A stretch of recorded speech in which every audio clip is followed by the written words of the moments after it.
everyone, welcome back to my channel. যেহেতু এটা চাৰিওফালে কৰোনা তো মই ভাবিলোঁ ঘৰতে থাকি এটা ভিডিঅ' বনাওঁ আপোনালোকৰ বাবে। তো মই ভিডিঅ'টো বনাইছোঁ, কি বনাইছোঁ কিহৰ ওপৰত বনাইছোঁ অলৰেডি গম পাইছেই চাগে থাম্বনেল দেখি। তো তথাপিতো কৈ দিওঁ যে আমাৰ ঘৰতে এখন সৰুকৈ আমি ফুলনি আৰু পাচলি একেলগে আৰু বাগিচা বনাইছোঁ। তো তাৰ ওপৰত এটা ভিডিঅ' বনাওঁ বুলি ভাবিলোঁ।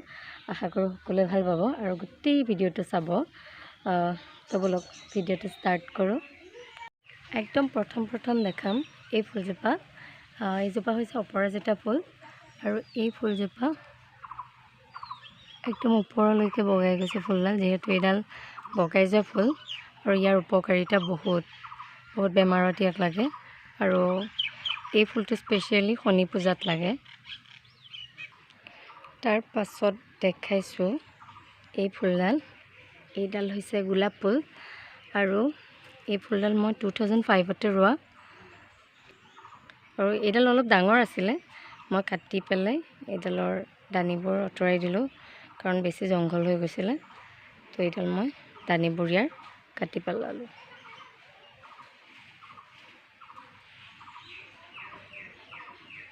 এইজোপা হৈছে গধূলি গোপাল ফুল আৰু এইজোপা দিনৰ ভাগত নুফুলে, দিনৰ ভাগত এনেকৈ থাকে। যিহেতু গধূলি গোপাল, গধূলি সময়ৰ পৰা একদম ৰাতিপুৱা সূৰ্য ওলোৱালৈকে ধুনীয়াকৈ ফুলি থাকে। বাকী সূৰ্য ওলোৱাৰ পাছত এনেকৈ মৰহি যোৱা নিচিনা হৈ যায়। তাৰ পাছত আছে এইজোপা ফুল। এইজোপা বেছি বৰষুণ হ'লেহে ফুলে। এয়া হৈছে আমাৰ বিলাহী। এইকেইটা সৰু হৈ আছে, ডাঙৰ হ'ব আৰু। তাৰ পাছত দেখাই আছোঁ এইকেইটা বৰষুণ পৰাৰ কাৰণে বিলাহীকেইটা বেয়াই হৈ গ'ল, কিন্তু ভিতৰৰ ফালে আৰু বিলাহী আছে। আৰু এইডাল হৈছে নাৰ্জী ফুল। মই যিহেতু ইমান এলেহুৱা প্ৰাণী, ইয়াৰ পেকেটৰ পৰা নতৰালৈ তো মৰি গ'ল। বাকীকেইডালো ফুলি পেলাই মৰি গ'ল আৰু পেকেটকেইটা পেলাই দিলোঁ আৰু মই। এইজোপা ফুলৰ নাম নাজানো, ইয়াৰ ফুল নধৰে, কিন্তু এই ফুলডালৰ পাতটোৱে দেখিবলৈ মানে ধুনীয়া। বৰষুণ পৰা নাই কাৰণে লেতেৰা হৈ গৈছে বাৰু। তাৰ পাছত এইডাল হৈছে আমাৰ শাক গছডাল,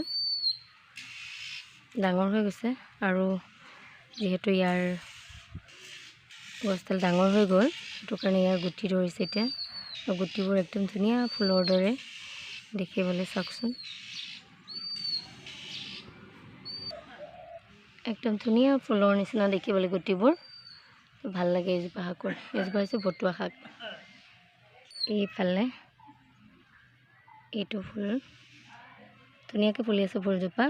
তাৰপাছত এইফালে দেখাইছোঁ এইজোপা হৈছে মান ধনিয়া আৰু মান ধনিয়া জোপা যিহেতু ডাঙৰ হৈ গৈছে তো এনেকৈ ঠানি ওলাই গৈছে আৰু ইয়াৰ। এইফালে হৈছে এয়া সৰু চাঙৈ টেঙাৰ গছ। এইফালে আকৌ চেম মান ধনিয়া। ইফালে দেখাইছোঁ এয়া মানিমুনি।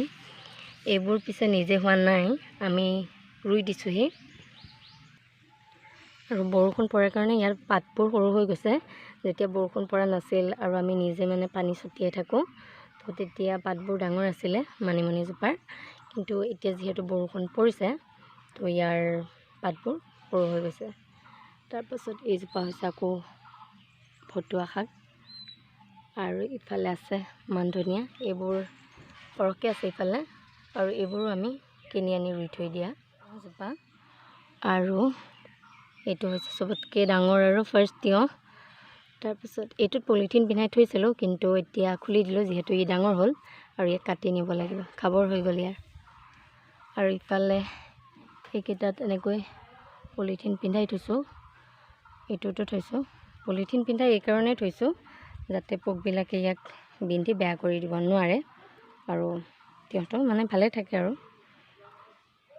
যিহেতু মই তিয়ঁহ দেখালোঁ তো মই কৈ দিওঁ, মানে সকলোৱে জানেই আৰু যে তিয়ঁহ আমাৰ হেল্থৰ লগতে আমাৰ স্কিনৰ কাৰণেও কিমান ভাল। আমি যদি তিয়ঁহ গোলকৈ কাটি আমাৰ চকুত লগাই থওঁ তো আমাৰ চকুৰ ছাইডবিলাকত যি ক'লা দাগ পৰে সেইটো নাইকিয়া হয়। আৰু আমি যদি গোলকৈ তিয়ঁহ এটুকুৰা কাটি আমাৰ ওঠখনত চাৰ্কুলাৰ মোচনত মাছাজ কৰোঁ তো আমাৰ ওঠৰ যিটো ক'লা ৰং সেইটোও নাইকিয়া হয়। মোৰো ওঠখন ক'লা, কিন্তু মই যিহেতু এলেহুৱা প্ৰাণী তো মই কেতিয়াওৱে নকৰোঁ। যদি কিবা বিয়া চিয়া থাকে তো তেতিয়া কৰোঁ, যিহেতু অলপ ভালকৈ যাব লাগে বিয়ালৈ, কিন্তু মই এনেই নকৰোঁ। যদি মানে ডেইলি কৰা যায় তো আমাৰ ওঠ আৰু চকুৰ এই ক'লা দাগবিলাক নাইকিয়া হয়। তো এনেকৈ ঘৰত এপ্লাই কৰি চাব পাৰে। তাৰপাছত আকৌ দেখাই আছোঁ বাৰু। এইফালে আছে আকৌ আমাৰ শাকজোপা, আৰু ইয়াৰ গুটিবোৰ ধুনীয়া একদম ফুলৰ নিচিনা লাগি আছে।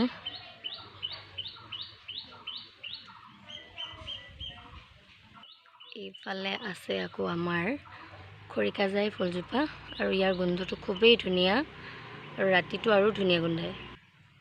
এইফালে আছে আকৌ আমাৰ তিতা কেৰেলাজোপা, আৰু এয়া তিতা কেৰেলা লাগিছে। এইফালেও এটা লাগিছে, এইফালেও লাগিছে এটা। এইবাৰ আহিছোঁ আকৌ আমাৰ জবা ফুলজোপাৰ ওচৰলৈ, আৰু এইজোপা এনেকুৱা এইকাৰণে দেখা গৈছে, এইজোপা বহুত ওখ আছিলে, আৰু ইয়াৰ যিহেতু মই চানিবিলাক কাটি দিলোঁ তো এনেকৈ জোপোহা হৈ গৈছে, কিন্তু আৰু অলপ ডাঙৰ হ'লে ভাল হ'ব। আৰু ইয়াৰ লগতে আছে আমাৰ স্কচজোপা। পাতবোৰ মৰহি গৈছে, যিহেতু ৰ'দটো বহুতেই বেছি টান, পাতবোৰ মৰহি গৈছে, কিন্তু ৰ'দ যোৱাৰ পাছত আকৌ পাতবোৰ ধুনীয়া হৈ যাব, আৰু স্কচ লাগিছে আমাৰ।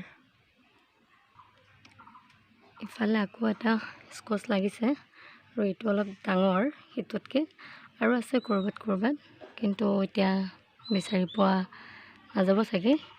তাৰপাছত ইয়াৰ লগতে একেলগে আৰু কেইটামান বস্তু আছে, কেইটামান মানে এটা, আৰু এইটো হৈছে এয়া ৰঙালাও, আৰু এই ৰঙালাও কাটিব হৈ গ'ল যিহেতু পকিলে, আৰু ৰঙালাও বহুত লাগিছিলে, কিন্তু মানে কলিতে বেয়া হৈ যায় ন কিছুমান, তো বেয়া হৈ গ'ল, আৰু এইকেইটা বাচিলে, আৰু বেছি নাই, আৰু কেইটামান আছে দেখাই আছোঁ।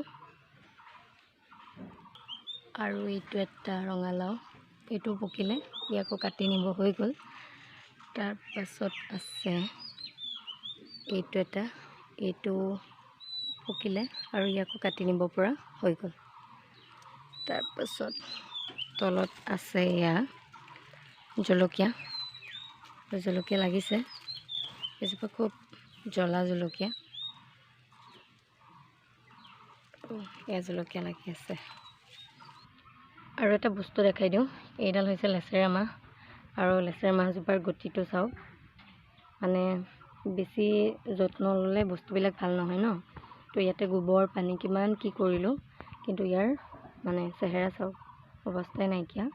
কিন্তু একে ওচৰতে থকা এইবোৰ হৈছে ধুন্দুলি পুলি, আৰু এই ধুন্দুলিৰ পুলিবোৰ নিজে হৈছে, আৰু ইহঁতৰ মানে চেহেৰা চাওক, ইহঁতৰ ডাঙৰ হোৱাৰ হেৰিটো চাওক। আৰু ইফালে আমাৰ এইডালৰ চাওক। তাৰপাছত এয়া হৈছে আকৌ আমাৰ বিলাহী, আৰু এইকেইটাও সৰু হৈ আছে, কেঁচা হৈ আছে, অলপ ডাঙৰ হ'ব লাগিব, তাৰপিছতহে পকিব চাগে। তাৰপাছত দেখাই আছোঁ, এইবাৰ এটা বস্তু দেখাম, এইডাল আমাৰ নাৰিকল গছ, আৰু ইয়াতে আছে চৰাই বাঁহ। ইয়াৰ ভিতৰত থাকে, এতিয়া দেখাব পৰা নাযাব ভালকৈ, কিন্তু তলৰ ফালে দেখাই দিছোঁ। এইকেইটা চাওক, এইকেইটা কি বাৰু, এইকেইটা হৈছে চৰাই কণী, আৰু ইয়াৰে কেইটামান ফুটিলে, আৰু দুটামান বেয়াও হৈ গৈছে। ইয়াতে আমাৰ চৰাই থাকে, মাজতে পোৱালি আছিলে, এতিয়া পোৱালিকেইটা ডাঙৰ হ'লতো উৰি গুচি গ'ল, কিন্তু এতিয়া এইকেইটা কণী আছে। আৰু মই যিহেতু চৰাই বাঁহটোৰ ওচৰত আছোঁ, তো চৰাইজনী মানে একদম বৰ বেয়াকৈ ইফাল সিফাল কৰি আছে, তো মই আঁতৰি যাওঁ। আৰু এইফালে আছে আমাৰ গোটেইখন কণবিলাহী, কণবিলাহী খাই বলে পৰা নাই আমি। আৰু এইফালে আছে কণবিলাহী আমাৰ। এইবাৰ এটা জমনি বস্তু দেখাওঁ, আমাৰ শাকজোপা, আৰু শাকজোপা মানে মোতকৈও বেছি ওখ, তো দেখাই দিওঁ। এইডাল হৈছে আমাৰ শাকডাল, আৰু ইয়াৰ হাইটটো চাওক, জমনি। আমাৰ ঘৰত মোতকৈও ওখ শাক এজোপা আছে আৰু এইজোপা মানে মাজতে কি হ'ল গৰুৱে খাই দিলে, সেইটো কাৰণে ইমানখিনি ওখ হৈছে, নহ'লেতো আৰু বেছি ওখ হ'ল হয়। আৰু ইয়াৰ পাতবিলাক ছিগিব লাগিলে আমি মানে কিবাহৰ আশ্ৰয় ল'ব লগা হ'ল হয়। তো আমাৰ ঘৰত মোতকৈও বেছি ওখ শাক এজোপা আছে। তো আজিলৈ ভিডিঅ'টো ইমানেই। যদি ভিডিঅ'টো ভাল লাগিছে তেতিয়াহ'লে লাইক কৰি দিব, আৰু যদি মোৰ গোটেই ভিডিঅ'বোৰ ভাল লাগে তেতিয়াহ'লে মোৰ চেনেলটো ছাবস্ক্ৰাইব কৰি দিব। আৰু যিহেতু ক'ভিড চলি আছে তো ঘৰতে থাকক, সুস্থ থাকক।